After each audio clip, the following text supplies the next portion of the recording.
अच्छा, एक और बात कुंजी, अब मोटे तौर पर आप देखें तो जब हमने बैंक्स को चलते हुए काफ़ी देख ही लिया, आईटी को आपने देखा एक मेगा डिप था पूरे CY 22 में, बैंक्स चले, केमिकल्स चले, एफएमसीजी इंडेक्स ने अपना ऑल टाइम हाई लगा दिया। लेकिन मोटे तौर पे 2023 की अगर आप किसी थीम को देखें या फिर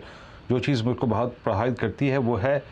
run up towards I think budget and run up towards general elections. उसके लिए भी बाजार तैयार करेगा अपने आप को, उसके लिए भी बाजार अपने आप अगर आप देखें स्टॉक्स आइडेंटिफाई करके उनको चेज़ करना शुरू करेगा।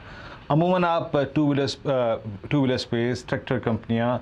आप एफएमसीजी कंपनियां, आप infra construction, low cost housing कंपनियां इन पे फोकस करते हैं। ऐसे एक वर्ष में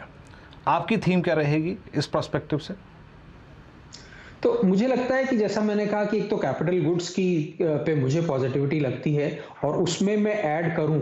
तो ऑटोमोबाइल में हालांकि अभी शॉर्ट टर्म में थोड़ा सा डिमांड का प्रेशर दिख रहा है, जैसा मैंने कहा कि दिसंबर के नंबर्स में भी थोड़ा सा प्रेशर दिखा है, बट अगेन क्योंकि स्टॉक प्राइसेस एब्सोल्यूट टर्म्स में और वैल्यूएशन करेक्शन हो गया है, ग्लोबल कमोडिटी प्राइसेस करेक्ट हुए हैं तो फिर से मार्जिन्स में इन कंपनीज को फायदा मिलेगा। ऑयल प्राइस ग्लोबली नीचे आ गया है और वो अगर सस्टेन्ड नीचे रहता है तो एक जो थोड़ा सा सेंटीमेंट होता है, हालांकि हिंदुस्तान में तो पिछले 3 महीने से बढ़ते ऑयल के साथ में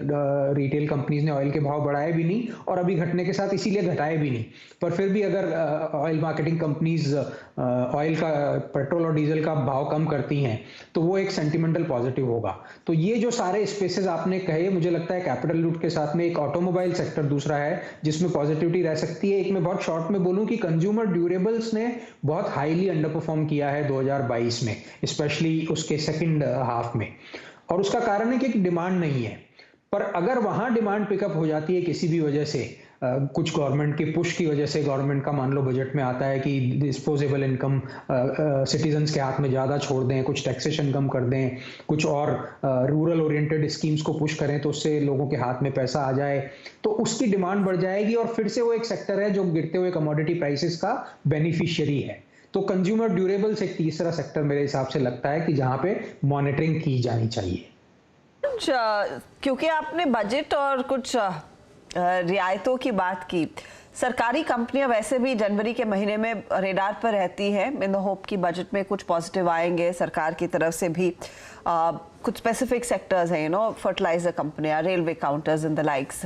और यहाँ पर एक अच्छी खासी रैली हमने देखी है पिछले साल। क्या वो रैली आगे और एक्सटेंड करेगी? क्या आपको उम्मीद है कि यहाँ पर और पैसा बनने के आसार है?